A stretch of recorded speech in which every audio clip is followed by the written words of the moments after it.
বিষয়টা আপনারা জানেন, যেটা নিয়ে আমরা আলোচনা করবো আজকে, সেটা হচ্ছে the great Calcutta killing theatre.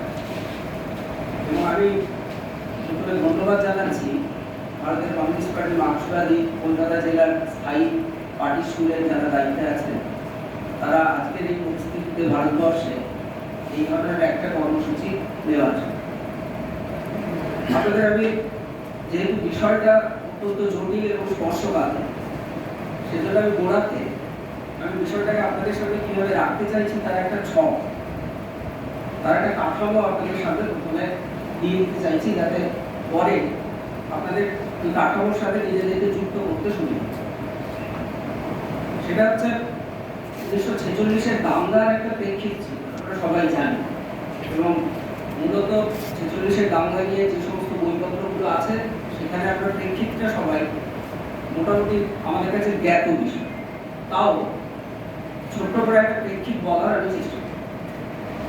দ্বিতীয়ত, একটা চক্রান্ত ছিল 46-এর দাঙ্গা, এবং সেই চক্রান্তটা কিভাবে দানা বাঁধছে এবং সেই চক্রান্ত দানা বাঁধার ক্ষেত্রে কিভাবে মুসলিম লীগের প্রস্তুতি ছিল, কিভাবে ব্রিটিশরা সেই প্রস্তুতিতে কিভাবে ইন্ধন জুগিয়েছিল, এবং সর্বোপরি যে একপাক্ষিক ইতিহাস চর্চায় এই দাঙ্গায় মুসলমানদের দায়ী করা হয়, মুসলিম সম্প্রদায়ের মানুষদের দায়ী করা হয়, হিন্দুদের দায়িত্বটাকে এড়িয়ে যাওয়া হয়, এবং যার সুযোগে আজকে নতুন করে একটা ইতিহাস আমাদের সামনে তুলে ধরার চেষ্টা করছে বর্তমান কেন্দ্রীয় শাসক দল।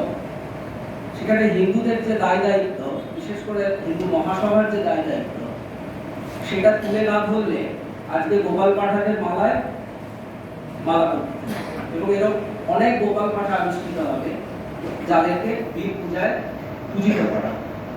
এটা আমাদের প্রথমে মাথায় রাখতে হবে। এবং এই যে চক্রান্ত দানা বাঁধছে, তার কি পূর্বাভাস? তার তো একটা পূর্বাভাস ছিল। আমরা কি সেই পূর্বাভাসটা ধরতে পেরেছিলাম?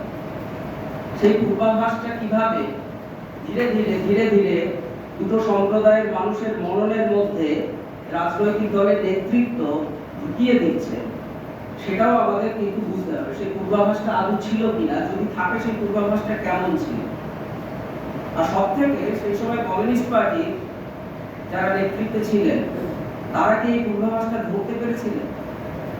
যদি ধরতে পেরে থাকেন, তাহলে তারা কিভাবে এটার বিষয়ে মানুষকে সতর্ক করার চেষ্টা করছিল, এটাও কিন্তু আমাদের একটু নতুন করে আবার বুঝতে হবে। কারণ আজকের দিনে ভারতবর্ষে কমিউনিস্টদের যেভাবে একঘরে করার চেষ্টা করা হচ্ছে, এবং যেভাবে ভারতের স্বাধীনতা আন্দোলনে কমিউনিস্টদের যে ভূমিকা, গুরুত্বপূর্ণ ভূমিকা ছিল, সেটাকে যেভাবে একদম সরিয়ে দূরে ছুঁড়ে ফেলে দেওয়া হচ্ছে, যে মানুষের সামনে একটা নতুন ইতিহাস তৈরি করার চেষ্টা হচ্ছে, এটাকে কিন্তু আমাদের বারে বারে সাধারণ মানুষের সামনে হাজির করা দরকার। যে দেশ যখন বিভিন্ন সময় সংকটে পড়েছে, দেশের মানুষ যখন বিভিন্ন সময় সংকটে পড়েছে, তখন কিভাবে কমিউনিস্ট পার্টি সাধারণ মানুষের পাশে এসে দাঁড়িয়েছিল, এটা কিন্তু আমাদের মনে হয় বারবার বলার দরকার আছে। এবং এই বারবার বলার যেটা দরকার আছে, আমি বাংলায় দাঁড়িয়ে আলোচনা করছিলাম, সেটা শুধু আমরা যারা পার্টির মধ্যে রয়েছি বা আমরা যারা পার্টির সমর্থক, আমরা যারা দরদি, তাদের মধ্যে শুধু ছড়ালে হবে। এটাকে আরো যাদের নিয়ে আমরা দলটা করব, যে মানুষের সমর্থন নিয়ে আমরা দলটা করব, সেই মানুষের কাছেও কিন্তু আমাদের পৌঁছতে হবে। এবং সে পৌঁছানোর মাধ্যমটা কি হওয়া উচিত, সেটা অবশ্যই আমাদের যারা নেতৃত্বে আছেন তাদের ভাবতে হবে। এরপরের যে ধাপটা আমি আপনাদের সামনে রাখতে চাইবো, সেটা হচ্ছে প্রত্যক্ষ সংগ্রাম একটা শুরু হয়ে গেল। এবং এই প্রত্যক্ষ সংগ্রাম যখন 46-এর শুরু হচ্ছে 16ই আগস্ট, তখন সেখানে তৎকালীন সরকার, দাঙ্গা তো তখন হয় যখন সরকার চায়, এটা আমরা সবাই জানি। তৎকালীন সরকার এই দাঙ্গার বিষয়ে যে নিষ্ক্রিয়তা, চোখ বন্ধ করে অন্যদিকে তাকিয়ে থাকা, সেটাও কিন্তু আমাদের আলোচনার মধ্যে আনার দরকার আছে বলে আমার মনে হয়। এবং অবশ্যই ব্রিটিশ সরকার এবং সেই সময় আমাদের এখানে যে প্রাদেশিক সরকার ছিল, তার যে চোখ বন্ধ করে রাখার দৃষ্টিভঙ্গি, সেটাও কিন্তু আমাদের বোঝার দরকার আছে, আলোচনার দরকার আছে।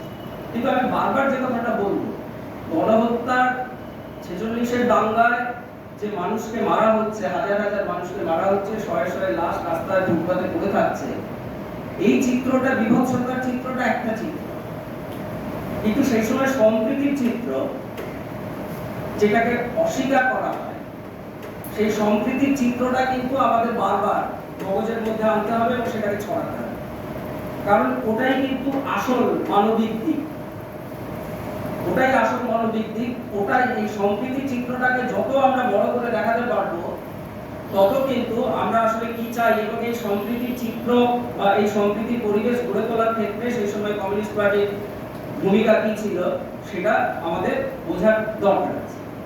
এবং কমিউনিস্ট পার্টির মানে সর্বোপরি যে ভূমিকাটা ছিল সেটা বোঝার দরকার আছে, এবং এটা বুঝতে গিয়ে সর্বদলীয় শান্তি কমিটি কিভাবে দাঙ্গাটাকে প্রতিহত করার চেষ্টা করছে কমিউনিস্ট পার্টির নেতৃত্বে, এই বিষয়গুলোকে আমরা আলোচনার মধ্যে আনতে চাই। আর সবশেষে যেটা খুব গুরুত্বপূর্ণ, দাঙ্গা কিন্তু সাম্প্রদায়িকতা আর দাঙ্গা দুটো এক। সাম্প্রদায়িক মন আমার মধ্যে থাকতে পারে, আপনার মধ্যে থাকতে পারে, সব মানুষের মধ্যে থাকতে পারে, কিন্তু দাঙ্গা হচ্ছে সাম্প্রদায়িকতার আউটকাম, রেজাল্ট, পরিণাম। সুতরাং দাঙ্গা সবসময় হয় না, কিন্তু সাম্প্রদায়িক মনন কিন্তু সবসময় আমার মধ্যে সুপ্ত অবস্থায় থাকতে পারে। আর যখন দাঙ্গা হয় তখন আমরা সাম্প্রদায়িকতা বলে চিৎকার করি, সাম্প্রদায়িকতা ঠেকাতে হবে বলে চিৎকার করি। সুতরাং সবসময় আমার যেটা মনে হয় যে সাম্প্রদায়িক যে চেতনা ছোট ছোট অবস্থায় মানুষের মধ্যে রয়ে গেছে, সেটাকে যদি আমি নির্মূল করতে না পারি, তাহলে কিন্তু দাঙ্গা যেটা আউটকাম, যেটা মাঝে মাঝে হয় বিভিন্ন সময়ে বিভিন্ন পরিস্থিতিতে, রাজনৈতিক দলগুলো বিশেষ পরিস্থিতিকে কাজে লাগিয়ে সাধারণ মানুষকে ব্যবহার করে। এবং আপনারা দেখবেন 46-এর দাঙ্গায় যারা অংশগ্রহণ করছে, মানে দাঙ্গায় যারা সরাসরি মাঠে নেমে লড়াই করছে, তারা কারা? নেতারা না, খুব সাধারণ মানুষ, এবং একদম মানে আলাদা করে বলে একদম নিচুতলার সাধারণ মানুষ, এদেরকে ব্যবহার করা। সুতরাং সাম্প্রদায়িকতাকে যদি আমরা ঠেকাতে না পারি, তাহলে আমরা কিন্তু সময়ে সময়ে দাঙ্গা পরিবেশ পরিস্থিতি তৈরি হবে তার একটা। সুতরাং সব শেষে যেটাকে আমি সব থেকে বেশি গুরুত্ব দিতে চাইব, এই সাম্প্রদায়িকতাকে আমরা ঠেকাবো কোনটা, এটা খুব ইম্পর্টেন্ট। এইভাবে আমি আমার আলোচনাটাকে আপনাদের সামনে রাখতে চাইছি। এটা আমি আপনাদের একটা কাঠামো দিয়ে দিলাম প্রথমে, যাতে পরবর্তী সময়ে আমি যে কথাগুলো আপনাদের সামনে রাখবো সেটা আপনাদের বুঝতে কোনো অসুবিধে না হয়। 1946 সালের 16ই আগস্ট কলকাতা তথা ভারতবর্ষের ইতিহাসে একটা কলঙ্কময়, মানে আমাদের চোখে একটা কলঙ্কের দিন। কারণ এই দিনটাতে আমরা দেখেছিলাম যে ভাতৃঘাতী দাঙ্গা শুরু হয়েছে, এবং এই ঘটনাটিকে সেই সময় স্টেটসম্যান পত্রিকা গ্রেট ক্যালকাটা কিলিং আখ্যা দিয়েছে। হিন্দু এবং মুসলমান সাম্প্রদায়িক গোষ্ঠীগুলো দাঙ্গা শুরু করে, কিন্তু এর প্রধান উস্কানিদাতা হচ্ছে ব্রিটিশ সাম্রাজ্যবাদী। যদি বলেন কেন? তার কারণ অখণ্ড বাংলায় হিন্দু মুসলমান সাম্প্রদায়িক দাঙ্গার কোনো বিচ্ছিন্ন ঘটনা ছিল না। 47-এর পরেও দাঙ্গা হয়েছে ভারতবর্ষে। তাহলে দাঙ্গার সাথে ভারতবর্ষের মানুষ যে খুব অপরিচিত তা কিন্তু, সুতরাং বিচ্ছিন্ন ঘটনা ছিল না। গত শতাব্দীর শেষ দিকে স্বাধীনতা লাভ পর্যন্ত প্রায় 5 শতক জুড়ে সাম্প্রদায়িক হিংসায় হিন্দু মুসলমানের এই মিলিত বাসভূমি বারবার লাঞ্ছিত হয়েছে। প্রতিটি দাঙ্গার পেছনে অবশ্যই নির্দিষ্ট কিছু কারণ থাকে, আর সবসময় ভারতবর্ষের যে দাঙ্গাগুলো হয়েছে সবসময় দাঙ্গাগুলো এক ধরনের চরিত্র ছিল, এটা বিভিন্ন দাঙ্গার চরিত্র কিন্তু ভিন্ন ভিন্ন ধরনের ছিল। তাহলে যেটা প্রশ্ন সেটা হচ্ছে 46-এ এই দাঙ্গাটা হলো, অথচ 46-এর ঠিক বছর চারেক পিছিয়ে যান আপনারা সবাই।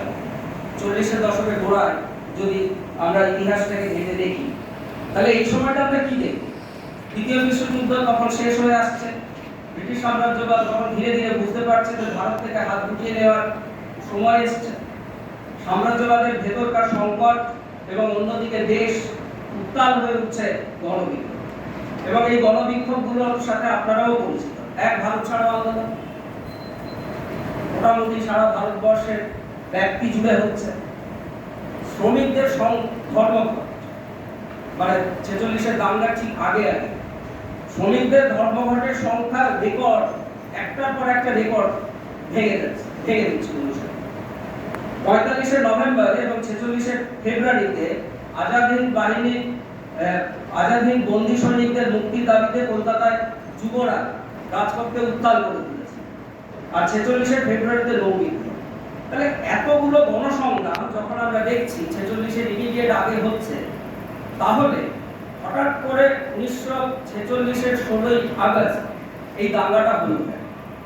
তার আগে আরেকটা কথা আপনাদের মনে করিয়ে দিতে চাইছি, 29শে জুলাইয়ে যে ধর্মঘট, এবং এই যে ধর্মঘট সেটাকে সেই সময় আনন্দবাজার পত্রিকার অমৃতবাজার পত্রিকা যে শিরোনাম করেছিল, তাদের বলেছিল যে general strike by all community. তারপরে যেটা বলেছিল তারা একই সঙ্গে 200 বছরের ব্রিটিশ শাসনের ইতিহাসের বৃহত্তম সাধারণ ধর্মঘট। তাহলে ধর্মঘট হচ্ছে কবে? ধর্মঘট হচ্ছে 29শে জুলাই, তার ঠিক 18 দিন বাদে। যে ধর্মঘটে আমরা এত শ্রমিকদের ঐক্য দেখলাম, তার ঠিক 18 দিন বাদে কলকাতার বুকে দাঙ্গা 16ই আগস্ট শুরু হলো। মজাটা কোথায় জানেন? ধর্মঘট যেদিন হচ্ছে 29শে জুলাই, ওই একই দিনে প্রত্যক্ষ সংগ্রামের কথা ঘোষণা করা হয়েছে, একই দিন।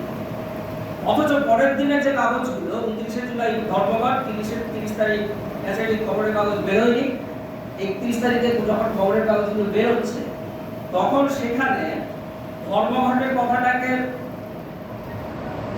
পেছনের পাতায় রাখা হচ্ছে। আর 16ই আগস্ট ওই যে ডিরেক্ট অ্যাকশনের আহ্বান করা হচ্ছে, এটাকে কিন্তু ফ্রন্ট লাইনে তুলে ধরা হচ্ছে। এটা দিয়ে বুঝতে হবে মোটিভসটা কি ছিল।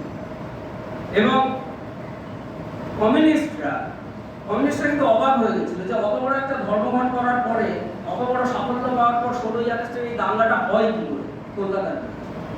এবং এইটা বুঝতে গিয়ে তারা বিস্ময় প্রকাশ করেছিলেন যে, যেমন কুমুদ বিশ্বাস লিখছেন একটা জায়গায়, 16ই আগস্টের আগে বুঝতে পারিনি যে এরকম হবে।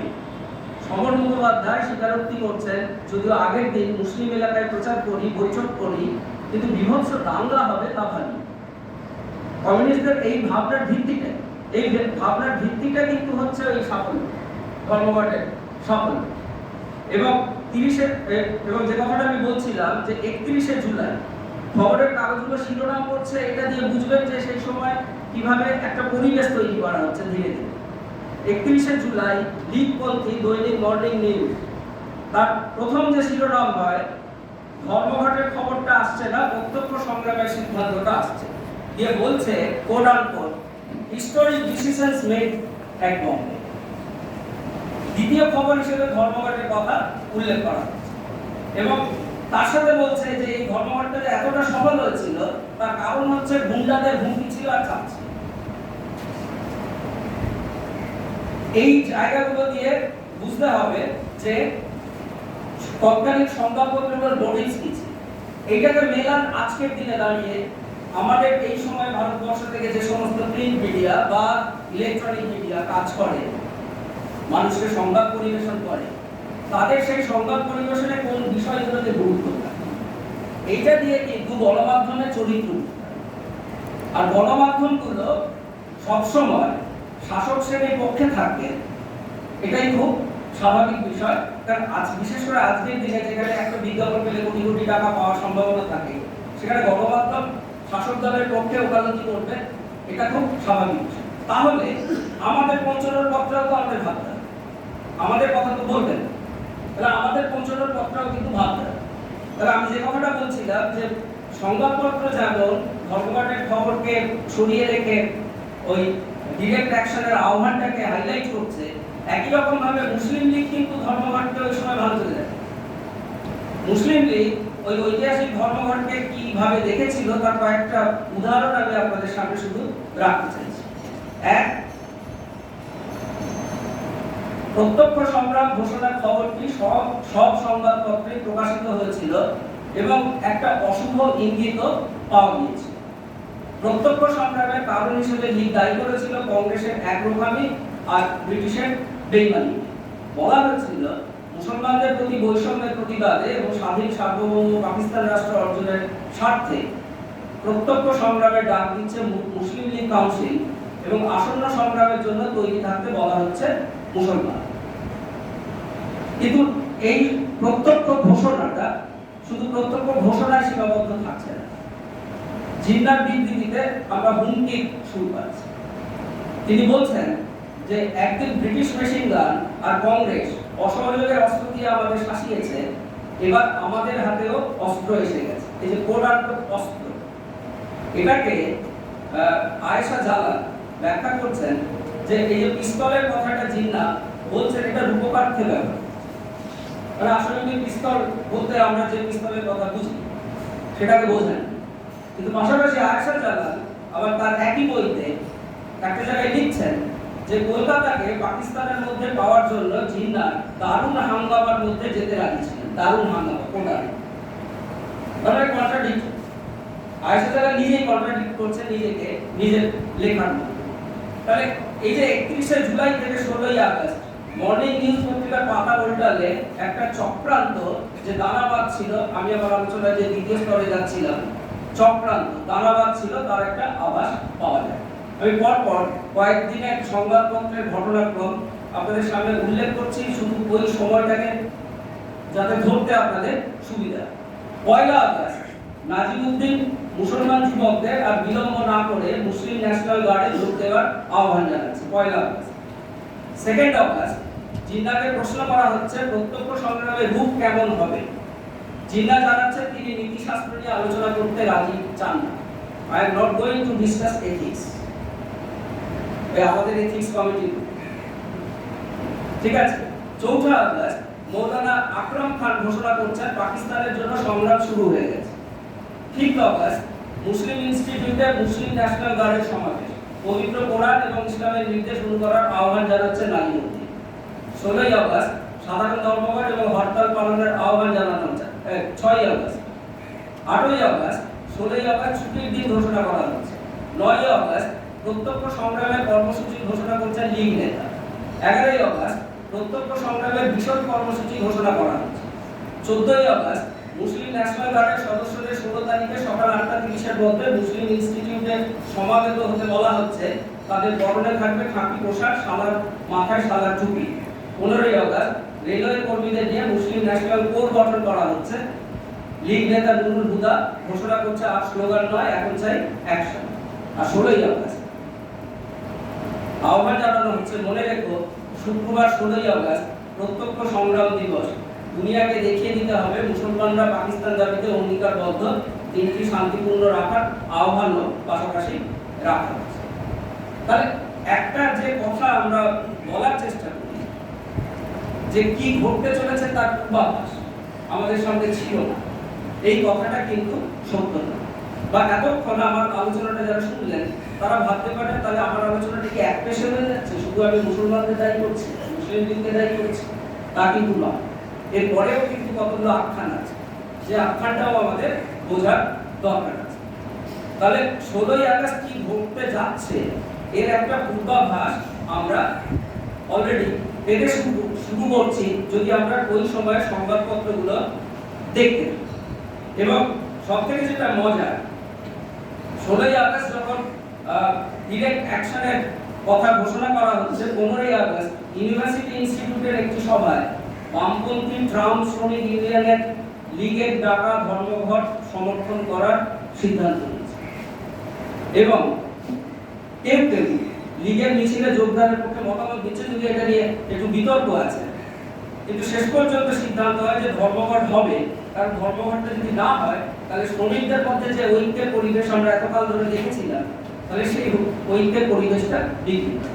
তাহলে এই একটা পূর্বাভাস মুসলিম লীগের তরফে আমরা পাচ্ছি। এবং ঠিক এই জায়গাতে ব্রিটিশদের অবস্থানটাও এই পূর্বাভাসটাকে ত্বরান্বিত করার ক্ষেত্রে যে ব্রিটিশদের অবস্থান, এটাও কিন্তু আমাদের একটু বোঝার দরকার আছে। 19শে জুলাইয়ের পরের দিন মিশন প্রতিনিধি লরেন্স ওয়াগেলকে জানিয়ে দিয়েছিলেন যে প্রত্যক্ষ সংগ্রাম ঘোষণার ফলে এক অভূতপূর্ব এবং গুরুতর পরিস্থিতির উদ্ভব হয়েছে। সেনাবাহিনীর ভেতরে কথাটা চালু হয়ে গেছে এবং সেই মতো ব্যবস্থাও নেওয়া হয়েছে। অধ্যাপক A.W. মাহমুদ তখন সেনা বিভাগে কাজ করতেন। আগস্টের গোড়াতে তাকে দক্ষিণ কলকাতার বাসা থেকে চৌরঙ্গী অঞ্চলের সাহেব পাড়ায় একটা বাড়িতে নিয়ে যাওয়া হয়। কারণ জানতে চাইলে বলা হয়েছিল ব্রিটিশ তাকে জ্যান্ত পুড়ে মরতে দিতে পারে না। দাঙ্গার বেশ কয়েক মাস পরে প্রকাশিত একটি বিদেশি সাংবাদিকের লেখা থেকে জানা যাচ্ছে 14ই আগস্ট ব্যারাকপুরের মিলিটারি ব্যারাকে সেনাবাহিনীর অফিসারদের এক সভায় সিদ্ধান্ত নেওয়া হয় দাঙ্গা শুরু হলে সেনাবাহিনী হস্তক্ষেপ করবে না। দাঙ্গা তখনই হয় যখন রাষ্ট্র চায়। তারপরে যেটা বলা হচ্ছে when the riots begin it will not interfere if the people want swords self rule let them fight for it নিজেরা মরে আমরা এখানে হস্তক্ষেপ করব না। এই দুটো উদ্ধৃতি থেকে আমরা বুঝতে পারছি যে ব্রিটিশদের গৃহীত নীতিটা ওই সময় দাঙ্গার বিষয়ে কি ছিল।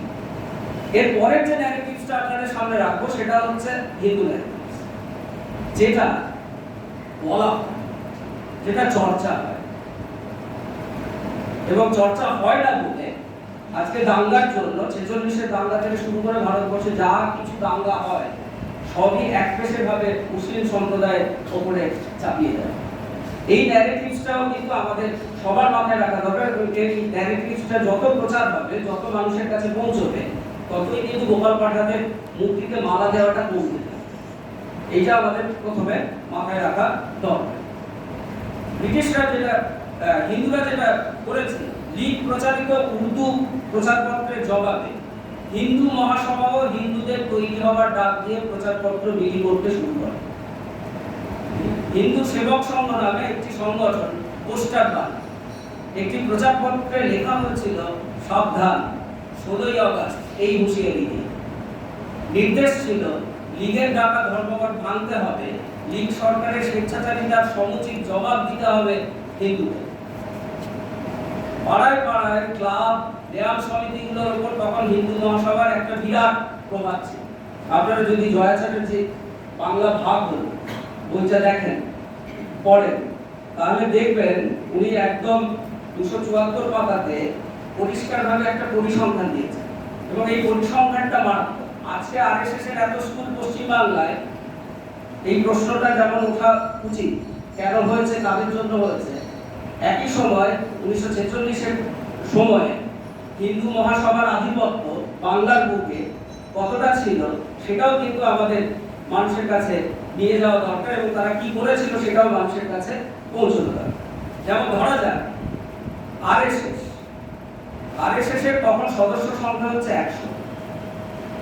কোন এলাকায়? উত্তর কলকাতা। আর্থিক অবস্থা কেমন আরএসএস এর? শান্তির প্রতি হুমকি নেই জয়া চ্যাটার্জি বলছে। জাতীয় যুব সংঘ সদস্য কত? 200। কোন এলাকা? উত্তর কলকাতা। আর্থিক অবস্থা নেই। বাগবাজার তরুণ ব্যায়াম সমিতি সদস্য 25 থেকে 30 বাগবাজার এলাকা। দেশবন্ধু ব্যায়াম সমিতি বাগবাজার শ্যামবাজার এলাকা। হিন্দুস্তান স্কাউট অ্যাসোসিয়েশন সমগ্র কলকাতা। হিন্দু শক্তি সংঘ মুচিপাড়া বউবাজার। আর্য বীর দল park circus. BPAM volunteer core 250 সদস্য। প্রভাব এলাকা কি ছিল? জয়া চ্যাটার্জি বলছেন চামড়া। তাহলে যে কথাটা বলছি যে পাড়ায় পাড়ায় এলাকায় এলাকায় হিন্দু মহাসভার উদ্যোগে এই প্রস্তুতিটাও কিন্তু আমরা প্যারালাল ওই সময় দেখতে পাই। এবং সবথেকে যেটা মজার, ভারত সেবার সংঘ ব্যাপকভাবে তখন কিন্তু মানুষের মধ্যে মুসলমান বিদ্বেষী মনোভাব প্রচার করার ক্ষেত্রে হিন্দু মহাসভাকে সাহায্য করেছে। এইগুলো যেন আমরা কখনো ভুলে না যাই। তারপরে যেটা বলা হচ্ছে পাড়ায় পাড়ায় ক্লাব এবং ব্যায়াম সমিতিগুলোর ওপর তখন হিন্দু মহাসভার একটা প্রভাব ছিল। আজকে যেমন ক্লাবগুলোতে বর্তমান রাজ্যের শাসক দলের এত প্রভাব এবং সেই ক্লাবগুলোকে কি কাজে লাগানো হয় আজকের দিনে আমরাও জানি, আপনারা সবাই জানেন, কিন্তু সাধারণ মানুষ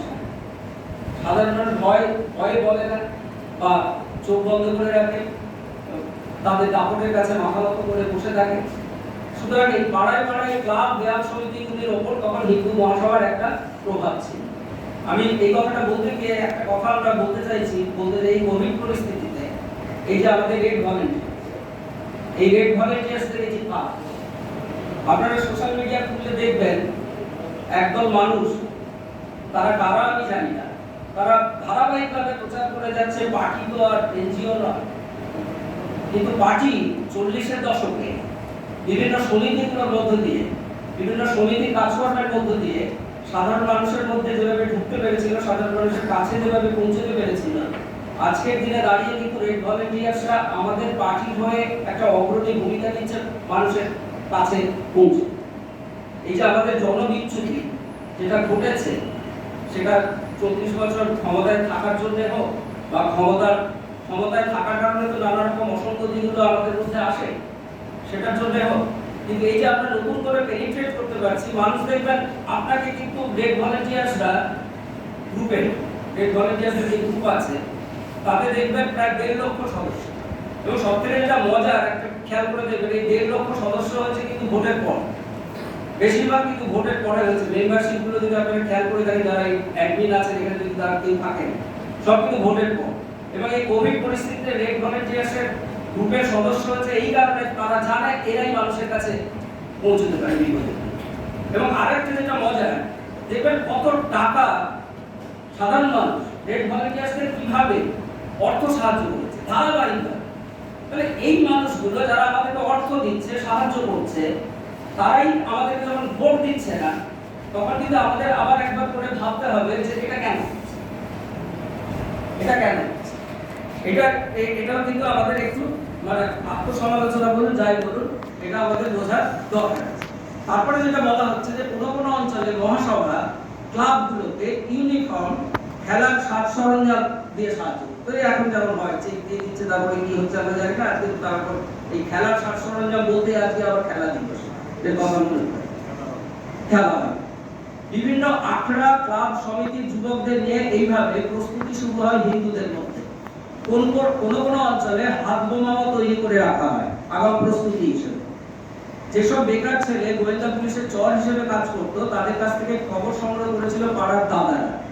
মণিকুন্তলা সেন একটা জায়গায় লিখছেন যে লীগের টাকা মিছিল থেকে কিছু একটা অঘটন ঘটবে, এটা সবাই অনুমান করেছিল, সুতরাং হিন্দুরাও পাড়ায় পাড়ায় তৈরি হয়েছে।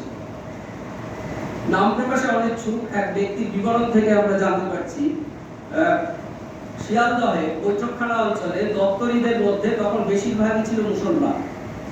16ই আগস্টের কদিন আগে থেকেই তাদের আচরণ সন্দেহজনক মনে হচ্ছে। পাড়ার হিন্দু যুবকরা তাই আমা স্ট্রিটের একটি শিব মন্দিরে লাঠি মুগুর জড়ো করে রাখে, বাড়ির ছাদে মজুদ রাখা হয় প্রচুর ইট পাথর।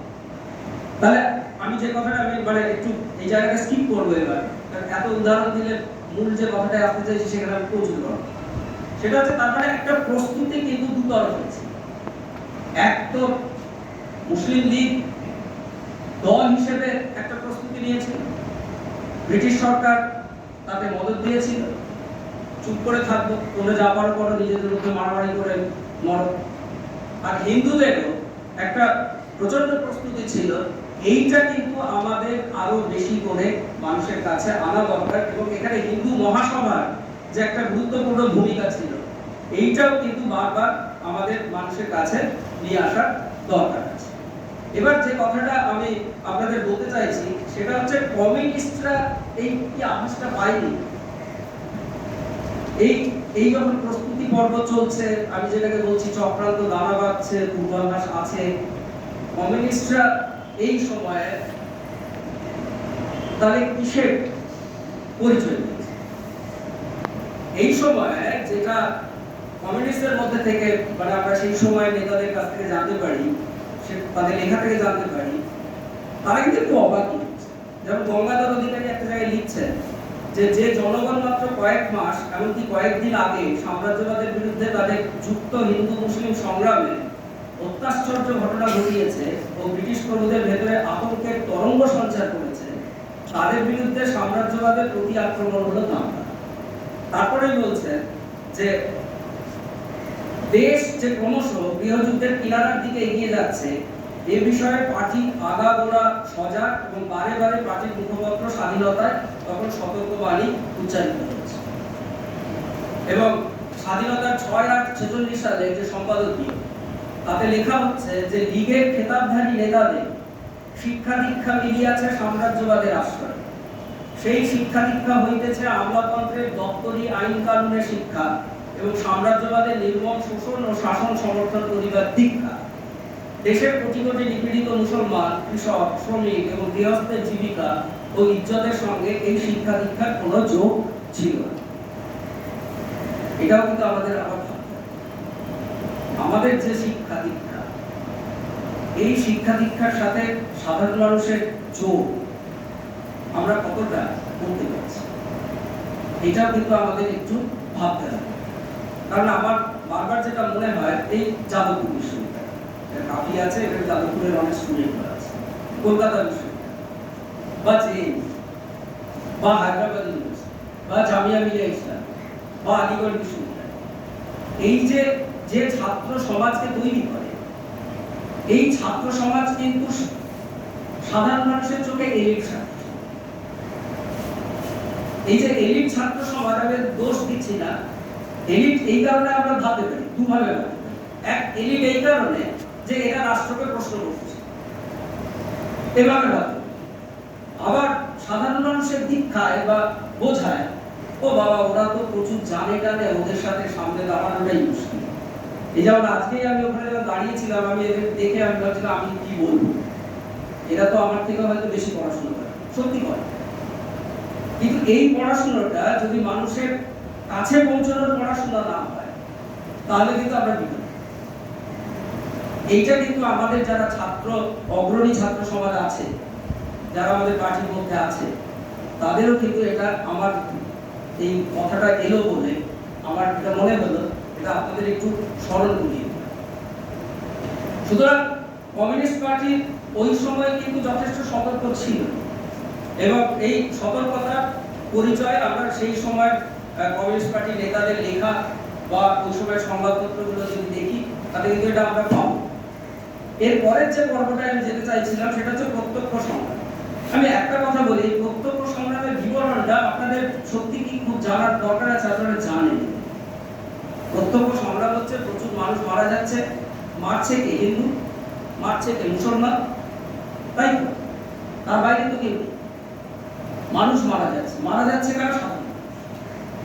তাহলে এই যে দল, এই যে ন্যারেটিভসটা আছে, হাজার হাজার মানুষ মারা যাচ্ছে, রাস্তায় পড়ে থাকছে, এই হাঙ্গামাগুলোর থেকে যেটা গুরুত্বপূর্ণ আমার কাছে, এই বিবরণটার থেকে যেটা গুরুত্বপূর্ণ আমার কাছে, সেটা হচ্ছে সময় গুজব। গুজব কি করে মানুষকে দাঙ্গায় পরিণত করছে, এবং এই গুজবটা ছড়াচ্ছে ওই একই দিনে মুসলিম লীগের যে ময়দানে সভা হয়েছিল সেখানে। এবং এই গুজবটা মানে, যেমন আমি একটা উদাহরণ দিলে বুঝতে পারবেন, সেটা হচ্ছে যে ময়দানের সভা থেকেই বলা হচ্ছে যে তোমরা সব বাড়ি চলে যাও। কেন? না, দাঙ্গা শুরু হয়েছে। এবার ময়দানে যারা জমায়েত হয়েছিল, তারা হয়তো দাঙ্গা করার জন্য জমায়েত হয়, তারা দাঙ্গার অংশগ্রহণ করার জন্য হয়তো জমায়েত হয়, কিন্তু তাদের মনে যে ভয়টা ধরানো হচ্ছে, সেই ভয়টা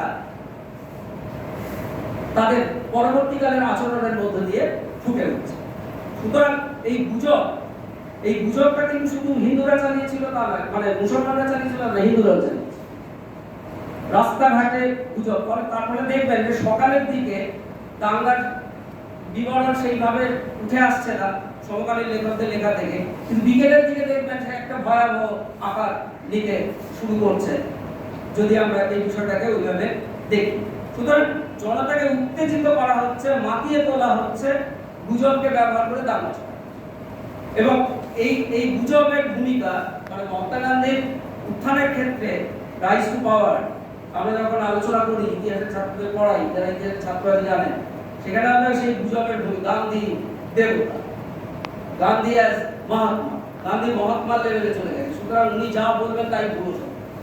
ফলে গান্ধীকে একটা মিথের জায়গায় পৌঁছে দেওয়ার চেষ্টা করা হয়েছিল ওই নিচুতলার যারা নেতৃত্বে ছিলেন এবং তাদের নিচুতলায় যারা নেতৃত্ব ছিল একদম গ্রাসরুট লেভেলে তাদের মধ্যে, ফলে যার ফলে দেখা যাচ্ছে গান্ধীজি যখন পরবর্তী সময় আন্দোলনগুলো করতেন বা আন্দোলনগুলো ডাকতেন, তখন এই যে অত সাধারণ মানুষের উপস্থিতি, সেটাও কিন্তু ওই গুজব ছড়িয়ে পড়ার কারণ।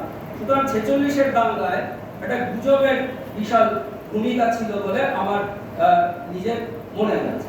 এবং এরপরে যে জায়গাটায় আমি আসতে চাইছি সেটা হচ্ছে ইতরতার অভিযান। এই শব্দটা ব্যবহার করেছেন সন্দীপ, ইতরতার অভিযান।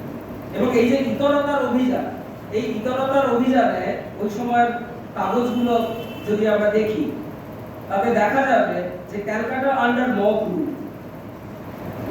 they are looting and rioting, stabbing and incendiaries. 18 তারিখে স্টেটসম্যানে লেখা হচ্ছে the sum of the tragedy known at the time of writing is over 270 killed, more than 1600 injured, about 900 buildings on fire. Hindustan স্ট্যান্ডার্ডে ওই একই ধরনের কথা লেখা হচ্ছে। এবং 18 আগস্ট হিন্দুস্তান স্ট্যান্ডার্ডের খবর অনুযায়ী বলা হচ্ছে যে মৃতের সংখ্যা 2000-এ চলে গিয়েছিল। 23 আগস্ট স্টেটসম্যান হিসাব দিচ্ছে মৃত 4000, আহত 11000। 18 আগস্ট সরকারি নোটে বলা হচ্ছে মৃত 4400, আহত 16000, গৃহচ্যুত 10,000। তাহলে এই যে সংখ্যাটা, এই যে ইতরতার অভিযান, এই ইতরতার অভিযানে মদতটা, প্রত্যক্ষভাবে মদতটা আসছে কিন্তু দুতরফে। একটা আমি বারবার বলেছি, সরকারের তরফে মদতটা ভীষণভাবে আসছে, এটা খুব গুরুত্বপূর্ণ। আর দ্বিতীয় মদতটা আসছে আমাদের মানে ব্রিটিশ সরকারের কাছে। এবং মদতটা কিভাবে এসেছিল, বারবার ওই যে কথাটা আমরা বলছিলাম যে রাষ্ট্র না চাইলে দাঙ্গা হয় না, দাঙ্গার পেছনে মুসলিম লীগের প্রত্যক্ষ মদত ছিল, হিন্দু মহাসভার আরো বেশি মদত ছিল, এটা নিয়ে কোনো সন্দেহ নেই। কিন্তু সরকার দাঙ্গাকারীদের লরি, পেট্রোল, কেরোসিন জোগান দিয়েছে সরকারের তরফে। 16 আগস্ট দিনের অনেকটা সময় সোহরাওয়ার্দী নিজে লালবাজার পুলিশ কন্ট্রোল রুমে বসেছিলেন এবং নির্বিচারে হত্যা, লুণ্ঠন, গৃহদাহ সত্ত্বেও পুলিশ কোনো ব্যবস্থা ওই সময় নেয়নি। মিলিটারি নামানো হচ্ছে 17 তারিখ রাতে, আর ততক্ষণে কলকাতা রণক্ষেত্র হয়ে গেছে। সুতরাং সরকার একটা ভীষণভাবে মদত দিচ্ছিল, এইটা আমরা ওই সময় দেখতে পাই। এবং এই সরকারি মদত ছাড়া এই দাঙ্গাটা হয়তো, এই ভয়াবহ রূপটা হয়তো নিত না বলে আমার ব্যক্তিগতভাবে মনে হয়। কিন্তু যেটা সব থেকে গুরুত্বপূর্ণ, যেটা বেশি মানুষের কাছে পৌঁছতে সেটা হচ্ছে মনুষ্য। সরকার দাঙ্গায় মদত দিচ্ছে, মুসলিম লীগ আলাদা রাষ্ট্র পাওয়ার জন্য মাঠে নেমে পড়েছে, হিন্দু মহাসভা হিন্দু রাষ্ট্র বানানোর মতলবে নেমে পড়েছে। কিন্তু মনুষ্যত্ব এটা খুব গুরুত্বপূর্ণ।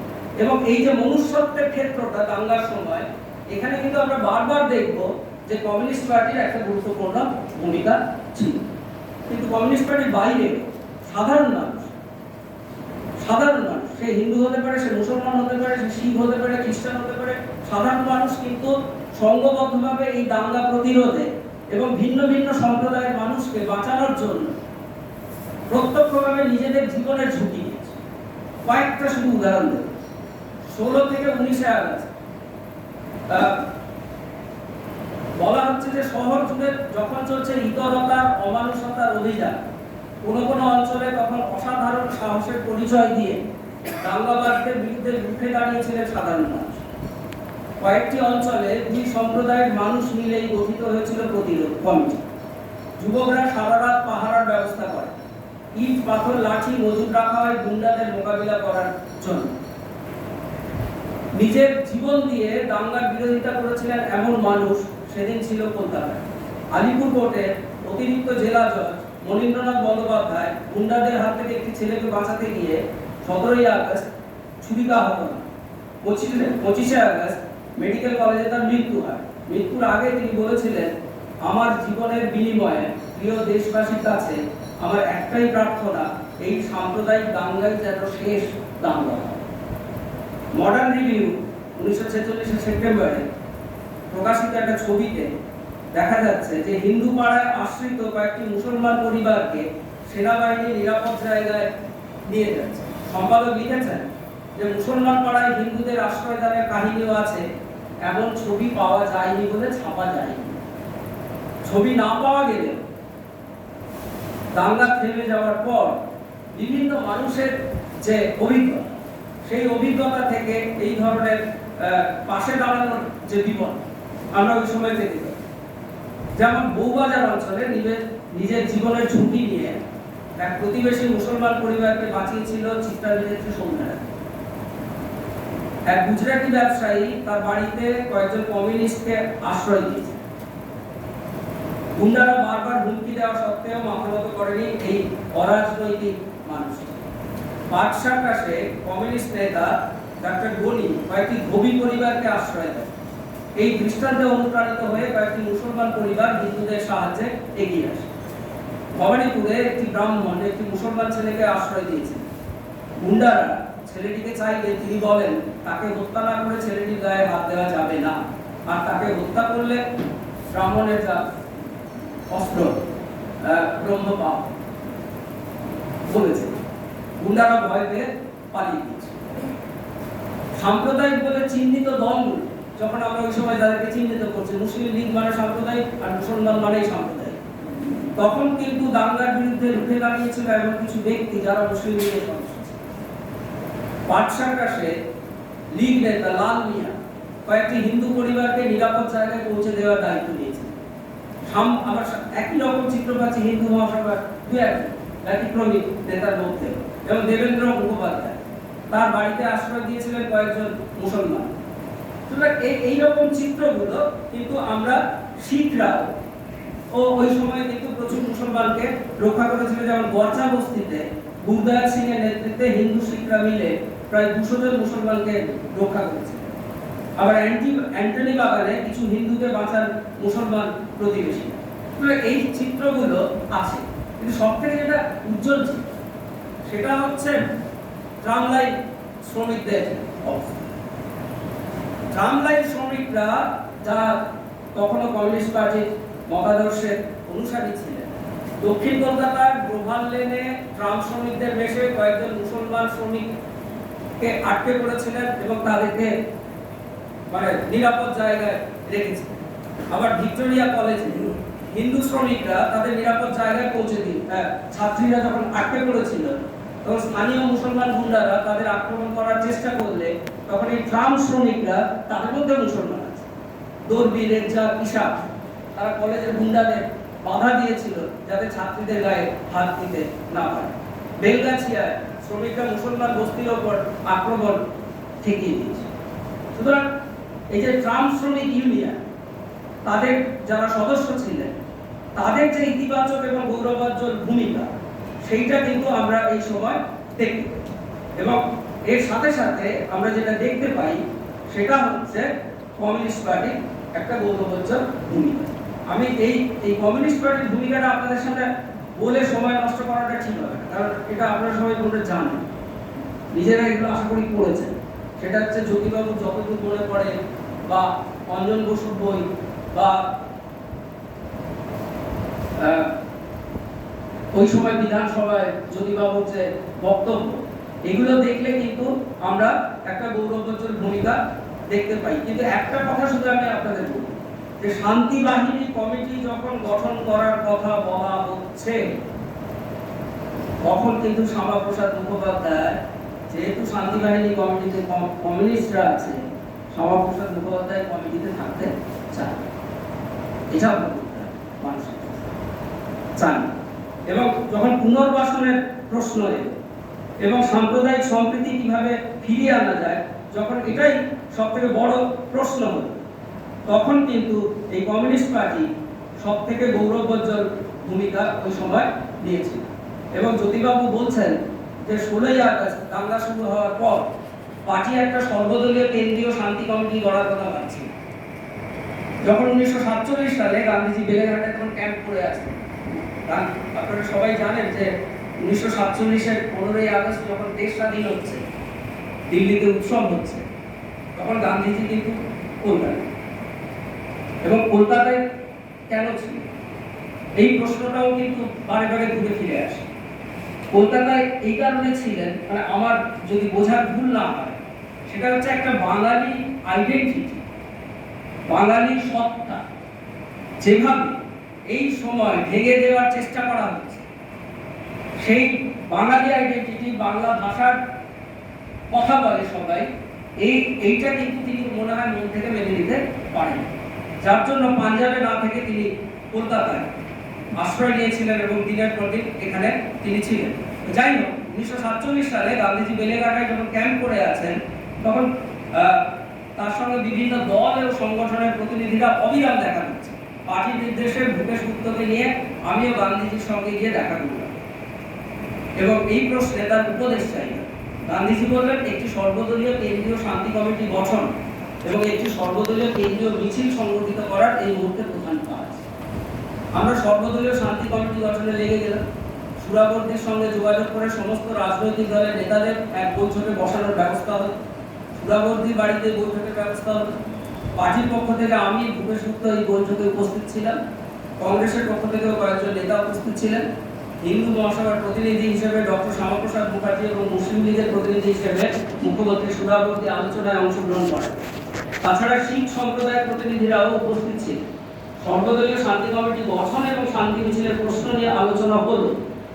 আলোচনার সময় সুরাবর্দী আমাকে আর ভূপেশ বাবুকে তার শোবার ঘরে ডেকে নিয়ে গিয়ে গোপনে বললেন, শ্যামাপ্রসাদ বাবু কমিউনিস্টদের সঙ্গে এক কমিটিতে কাজ করতে রাজি নয়।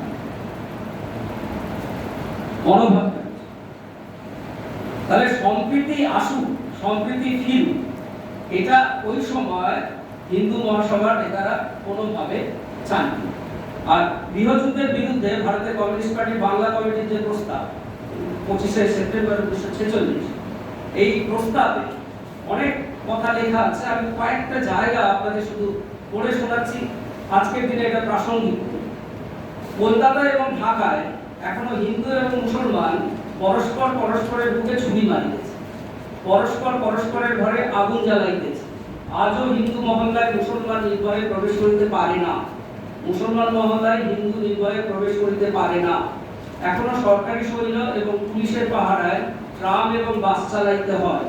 গ্রামাঞ্চলে এখন অধিকাংশ স্থানে অবস্থা বাহ্যত শান্ত হইলেও অবিশ্বাস, ভয়, আতঙ্ক এবং প্রতিশোধ স্পৃহা হিন্দু এবং মুসলমানের মধ্যে এক অস্বাভাবিক অবস্থা সৃষ্টি করিয়াছে। ব্যবসা বাণিজ্যের স্বাভাবিক গতিরুদ্ধ, দুর্ভিক্ষ আবার আসন্ন হইয়া উঠিয়াছে, খাদ্যের অভাব এবং অনাহার আরম্ভ হইয়া গিয়াছে। কৃষকের পাটের দর অস্বাভাবিক রকমে কমিয়া গিয়াছে, কিন্তু তথাপি গৃহযুদ্ধ থামাইবার জন্য সংঘবদ্ধ চেষ্টার অভাব রইয়াছে। ইহা যে থামান যায়, কিংবা ইহা থামান যে আমাদের স্বদেশবাসীর দায়িত্ব, সেই বিশ্বাস আজ কদাচিৎ। তার মানে দেশ ভাগের জন্য যারা আকুল হয়ে উঠেছে ওই সময়, তারা কিন্তু মনে প্রাণে কখনোই চায়নি যে দাঙ্গা থামুক, শান্তি আসুক, রুজি রুটির প্রশ্নটা বড় করে মানুষের সামনে তুলে ধরা হোক। এই বিষয়টা কিন্তু তখন আমরা লক্ষ্য করি। এইবার আমি আমার আলোচনার সবথেকে যে প্রাসঙ্গিক জায়গাটা আপনাদের সাথে আনতে চাইছি, সেটা হচ্ছে এই যে সাম্প্রদায়িকতা। দাঙ্গার তো গল্প শুনলাম, কিন্তু সাম্প্রদায়িকতা গল্প, সাম্প্রদায়িক দাঙ্গার ঘটলে আপনি একটা ইতিহাস পাবেন। দাঙ্গা ঘটলে আপনি তাতে অংশগ্রহণ করতে পারেন, না অংশগ্রহণ করতে পারেন, দাঙ্গা ঠেকানোর চেষ্টা করতে পারেন, একটা ইতিবৃত্ত পাওয়া যায়। কিন্তু সাম্প্রদায়িকতার যে সুপ্তভাবে থাকে, সেটা ঠেকানোর উপায়। রবিলা থাপ্পড় এই গতকালের কাগজ একটা ইন্টারভিউ, মানে আনন্দবাজার সাধারণত পড়ি না, কিন্তু রবিলা থাপ্পড়ের ইন্টারভিউ বলে পড়ছি না। সেটা হচ্ছে যে উনি একটা কথা বলছেন, খুব গুরুত্বপূর্ণ। সেটা হচ্ছে অতীত আমাদের জ্ঞান, কিন্তু বর্তমান বিষয়ে, অতীত বিষয়ে আমাদের জ্ঞান বর্তমান বিষয়ে আমাদের দৃষ্টিভঙ্গি তৈরি করে। সুতরাং অতীত বলতে কি বুঝছি, কি জানছি, সেটা কিভাবে আমরা প্রয়োগ করছি আগামী দিনে, সেটা করতে হবে কিন্তু অত্যন্ত সতর্ক। সুতরাং এই যে অতীত নিয়ে এই যে আমাদের ইউজিসি এখন সিলেবাস পাল্টে দিল, আন্ডার গ্রাজুয়েটের সিলেবাসটা পুরো পাল্টে দিল, এবং সেই সিলেবাসে যে বিষয়গুলোকে ঢোকানো হতো যেগুলো কিন্তু ইতিহাস, সেই যেমন ধরা যাক ঔরঙ্গজেব নেই, আকবর নেই, ঔরঙ্গজেব আকবর এদের বাদ দিয়ে আমি ভারতবর্ষের ইতিহাস বুঝতে পারবো? আমরা শুধু ওই মানে মারাঠাদের সাথে মুঘলদের যুদ্ধের ইতিহাস এক লাইন বললেই কি বুঝে যাবে ইতিহাসটা কেন? সুতরাং অতীত বিষয়ে আমাদের জ্ঞান কিন্তু বর্তমান বিষয়ে আমাদের দৃষ্টিভঙ্গিকে তৈরি করে, আর সেই অতীতকে আমরা কিভাবে বুঝছি, কিভাবে জানছি এবং সেটাকে কিভাবে আমরা প্রয়োগ করছি এই সময়ে দাঁড়িয়ে, সেটাকে আমাদের করতে হবে কিন্তু অত্যন্ত সতর্ক। মার্ক ব্লকের একটা বিখ্যাত কথা আছে, আজকাল দেখবেন যে ইতিহাস যারা প্রাতিষ্ঠানিকভাবে চর্চা করে তাদের থেকে ইতিহাস লেখকের সংখ্যা বেশি, এবং ইতিহাস যা আমাদের কাজে লাগে, ইতিহাসকে যে কাজে লাগানো যায় এইটা আমরা ভুলতে বসেছি। সুতরাং এই জায়গাটা আমাদের আত্মোপলব্ধি করার একটা ভীষণভাবে দরকার। আমি শেষ পার্টটা বেশিক্ষণ লাগবে, 10-15 মিনিটে শেষ করে 10 মিনিটে শেষ করে দেবো। সেটাতে আমি যে কথাটা বলতে চাইছি আমার আলোচনা থেকে, সাম্প্রদায়িকতা একটা মতাদর্শ, আর দাঙ্গা বা অন্যান্য হিংস্রতা হলো তার সংকটকালীন আকার।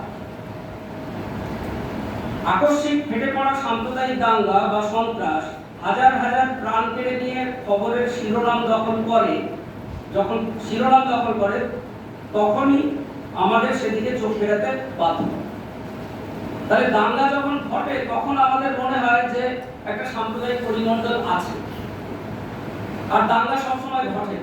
কিন্তু বিপানচন্দ্র বলছেন যে সাম্প্রদায়িক মননটা কিন্তু সবসময় বিভিন্নভাবে থেকে যায়। সাম্প্রদায়িক মতাদর্শের জন্য হিংসার দরকার নেই, দাঙ্গার জন্য হিংসার দরকার। সাম্প্রদায়িক মতাদর্শ ব্যতীত দাঙ্গা, এইটা আমাদেরকে মাথায় রাখতে হবে। সাম্প্রদায়িক মতাদর্শ থাকলেই হিংসা হবে তার কোনো মানে নেই, কিন্তু সাম্প্রদায়িক মতাদর্শ ব্যতীত দাঙ্গা হবে, এটা ভাবার কোনো কারণ নেই। দ্বিতীয়ত যে কথাটা বলবো সেটা হচ্ছে এই সাম্প্রদায়িক হিংসার ক্ষেত্রে আমরা সাধারণত যেটা করি, আমরা সাধারণত যেটা বুঝি সেটা হচ্ছে সাম্প্রদায়িক মতাদর্শের যে প্রারম্ভিক ভূমিকা সেটাকে আমরা উপেক্ষা করি। শুধুমাত্র আমরা তখনই সতর্ক হই যখন হিংসা বিস্তার। তাহলে সতর্ক হতে হবে কিন্তু আমাদের অনেক আগে থেকে, যার জন্য বিপানচন্দ্র একটা জায়গায় বলছেন যে সাম্প্রদায়িকতার তত্ত্ব একটা চূড়ান্ত স্তরে সাম্প্রদায়িক হিংসার রূপ লাভ করলেও তার ভিত্তি প্রস্তুত হয় একটা ধারাবাহিক দীর্ঘকালীন প্রক্রিয়ায় এবং সাম্প্রদায়িক আদর্শ ও রাজনীতি গড়ে তোলার পরিণতি। তাহলে এবার যেটা মূল প্রশ্ন, তাহলে সাম্প্রদায়িকতার বিরুদ্ধে সংগ্রাম বলতে আমরা কি বুঝি? কিভাবে মানে সাম্প্রদায়িকতার বিরুদ্ধে যে সংগ্রামটা আমরা চালাবো সেটাকে আমরা আগে বুঝবো কি? সেখানে হচ্ছে যে সব থেকে প্রথমে আমাদের যেটা কাজ সেটা হচ্ছে সাম্প্রদায়িক অনুমিতি, যুক্তি এবং সমাধানের মিথ্যাচারকে মানুষের মর্মস্থলে পৌঁছে। 2, মানুষকে বোঝানো যে সাম্প্রদায়িকতাবাদীরা যাকে সমস্যা বলছে তা প্রকৃত সমস্যা নয়, তারা যেটাকে সমাধান বলছে সেটা মানুষের বেঁচে থাকার প্রকৃত সমাধান নয়। এবং আমাদের মানুষকে বারবার বোঝাতে হবে যে কথাটা, সেটা হচ্ছে এই যে একজন সাম্প্রদায়িকতাবাদী মানুষ শুধুমাত্র সংকীর্ণ মনা নয়, যে বৃহত্তর স্বার্থের পরিবর্তে তিনি শুধুমাত্র তার সম্প্রদায়ের কথা ভাবছেন, এবং এটা করতে গিয়ে সে তার সম্প্রদায়েরই আসলে ক্ষতি করছে। এইটা আমাদের বোঝার দরকার আছে। 3, সাম্প্রদায়িকতার বিরুদ্ধে একটা শক্তিশালী প্রচার অভিযান ও আন্দোলন গড়ে তোলা প্রয়োজন। আর এই যে আন্দোলন করতে হবে, প্রচার আন্দোলন, শক্তিশালী প্রচার অভিযান বা আন্দোলন, এর লক্ষ্যটা এটা পৌঁছতে হবে তার কাছে। বিপিনচন্দ্র বলছেন পৌঁছতে হবে সাধারণ মানুষের কাছে, সাধারণ মানুষের কাছে। এই যে আমরা ছাত্র সমাজ এই নতুন এডুকেশন পলিসির বিরুদ্ধে আন্দোলন করছি তো, শিক্ষক সমাজও করছে, সর্বভারতীয় অধ্যাপক সংগঠনও করছে নতুন ইকোনমিক পলিসি। কিন্তু এই নতুন ইকোনমিক পলিসির স্টেক হোল্ডার কি যারা পড়ায় শুধু তারা, বা যারা শুধু ছাত্র ক্লাস শুনে আসে তারা? তা তো নয়। স্টেক হোল্ডার কিন্তু যে বাবা মা তার ছাত্রদের পাঠায় তারা। তো তাদের কাছে যদি আমি নতুন শিক্ষানীতির খারাপ দিকগুলো পৌঁছতে না পারি, তাহলে আপনি মোদিকে থাকবেন, তাহলে আমরা মোদিকে থাকবো। কলেজ স্ট্রিটের দুটো আন্দোলন করলে শহর কেন্দ্রিক আন্দোলন দিয়ে মোদিকে থাকবো। তাহলে এই বিপিনচন্দ্র যেটা বলছেন বারবার, সেটা হচ্ছে একটা শক্তিশালী প্রচার অভিযান, যেটা লক্ষ্য হবে সাধারণ মানুষের কাছে পৌঁছে যাবে। এবং এই যে সাধারণ মানুষ, এটা ব্যাখ্যা দিতে গিয়ে তিনি বলছেন যে এটা যে শুধুমাত্র সাম্প্রদায়িক মনোভাবাপন্ন মানুষ বা সাম্প্রদায়িক দলের সমর্থক তাদের কাছে নয়, সাম্প্রদায়িক মনোভাবাপন্ন মানুষের বাইরে যাদেরকে আমরা নিরপেক্ষ, ধর্মনিরপেক্ষ মানুষ বলে বিবেচনা করি, তাদের কাছেও পৌঁছতে হবে। এবং তারপরে একটা খুব গুরুত্বপূর্ণ কথা বলছেন, এটা খুব মানে বোঝার বিষয় আছে, সেটা হচ্ছে যে এই যে আমরা নিজেদেরকে ধর্মনিরপেক্ষ মানুষ বলে মনে করি, দাঙ্গা যখন হয় তখন এই ধর্মনিরপেক্ষ মানুষরাও কিন্তু দাঙ্গা শিকার। যখন সংঘর্ষ হয় তখন এই ধর্মনিরপেক্ষ মানুষগুলোও কিন্তু শিকার। সুতরাং সাম্প্রদায়িক ভাবনার উপাদান এই সমস্ত ধর্মনিরপেক্ষ মানুষদের মধ্যেও কম বেশি থাকে। সেই সব মানুষকে সাম্প্রদায়িক ছাপ দেওয়া কিংবা তাদের সাম্প্রদায়িক বিবেচনা করা উচিত নয়। এদেরকে ছাপ দেখে দিই এই মানুষদের, কারণ শুদ্ধভাবে এটা থাকে, একটা পরিবেশ পরিমণ্ডল তৈরি হলে সেটা বেরোয়, আমরা বুঝতে পারি। এই যে আমরা দেখি সোশ্যাল মিডিয়া, আমরা দেখি না, কেউ একটু ধরুন সিপিএম বিরোধী কথা বললেই আমরা টুক করে বলে দিলাম তুমি তৃণমূল বা তুমি আঘাত করে দিচ্ছি। আমি যুক্তির আশ্রয় নিচ্ছি না, কিন্তু আমি তাকে আঘাত করি। আমি যখনই তাকে দেখে দিলাম যে তুমি তৃণমূল বা তুমি বিজেপি, তখনই কিন্তু সে কিন্তু পিছিয়ে গেল। সে আমার কাছে আসার হয়তো চেষ্টা করছে, তার মতন করে আসার চেষ্টা করছে, কিন্তু আমি তাকে ধাক্কা দিয়ে ফেলে দিই। তাহলে এই স্তরের মানুষদেরকে আমাদেরকে কিন্তু কাছে রাখতে হবে। সুতরাং ধর্মনিরপেক্ষ মানুষকে যারা কোনো সময় একটা বিশেষ দুর্বল মুহূর্তে শরীর হয়ে যাচ্ছে একটা পরিবেশে, তখন কিন্তু তাদের দূরে ঠেলে দেওয়াটা ঠিক নয় বলে বিপিনচন্দ্র মনে করছে। তারপরে যে কথাটা বলছেন এটা খুব গুরুত্বপূর্ণ। আসলে এগুলো আমরা ফলো করলে, তত্ত্বগতভাবে ফলো করলে, ব্যবহারিক জীবনে ফলো করলে খুব ভালো হয়। সাম্প্রদায়িক নেতাকে আর তার অনুগামীদের পৃথক। সাম্প্রদায়িক নেতাকে সরকার কিনে নিতে পারে, খেতাব খেলার দিয়ে কিনে নিতে পারে, কিন্তু সাম্প্রদায়িক মতাদর্শে যারা অনুগামী তাদেরকে আপনি পৃথক ছবি দেবেন, এদেরকে তো সরকার কিনবে না। এই যে দাঙ্গার সময় যে নিম্নবর্গীয় মানুষরা লড়াইতে সামিল হয়েছিল 46-এর দাঙ্গায়, তারা তো সাধারণ মানুষ, তাদেরকে সরকার কিনবে না, তাদেরকে ব্যবহার করে কারা? তাদেরকে ব্যবহার করে যারা সাম্প্রদায়িক রাজনীতি করতে চায় যে দল, তারা ব্যবহার করে। সুতরাং নেতাদের আর অনুগামীদের আলাদা আইডেন্টিটি।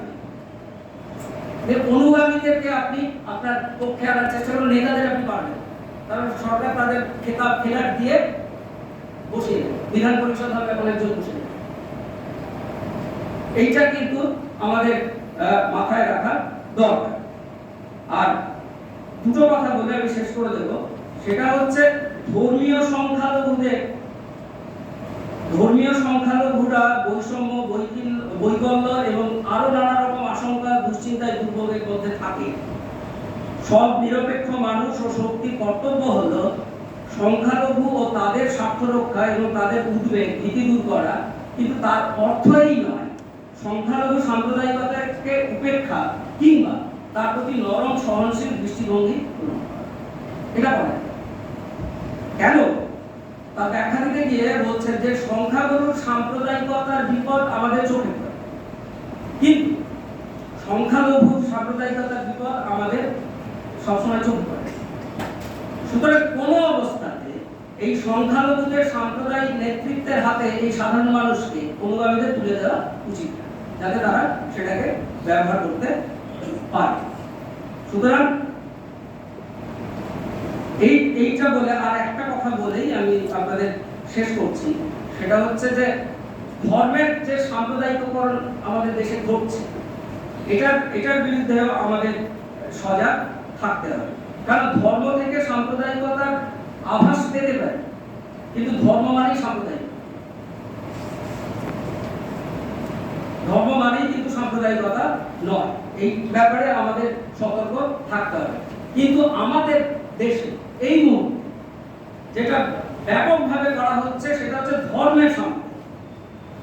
যেমন রাম বা কৃষ্ণ, রাম কৃষ্ণ এই যে নাম, এই নামগুলোকে তো সে হিন্দু হোক, মুসলমান হোক, শিখ হোক, খ্রিস্টান হোক, সবাই শ্রদ্ধার চোখেই দেখে। এই নামগুলোর সাথে তো অন্য ধর্ম সম্প্রদায়ের মানুষের সেই অর্থে কোনো বিরোধ, কিন্তু এই নামগুলোকে সাম্প্রদায়িক রূপে ব্যবহার করা হচ্ছে বলে আর আজকের দিনে ভারতবর্ষে দাঁড়িয়ে আমরা যেটা দেখতে পাই, দশেরা বলুন, জন্মাষ্টমী বলুন, দেবদেবীর পুজো, মহরম, ঈদ, শবে বরাত, সব কিছু ক্ষেত্রে কিন্তু একই ধরনের এইগুলোকে ওই একইভাবে ব্যবহার করার একটা চেষ্টা করা হচ্ছে। সুতরাং আমার শেষ কথা, সাম্প্রদায়িক শক্তিকে তোষণ বা তার সঙ্গে আপোষ কোনোভাবেই করা যাবে না। এইটুকু বলে আপনারা অনেকক্ষণ আমার কথা শুনলেন। সবাইকে আবার আমি সংগ্রামী অভিনন্দন জানিয়ে আমার বক্তব্য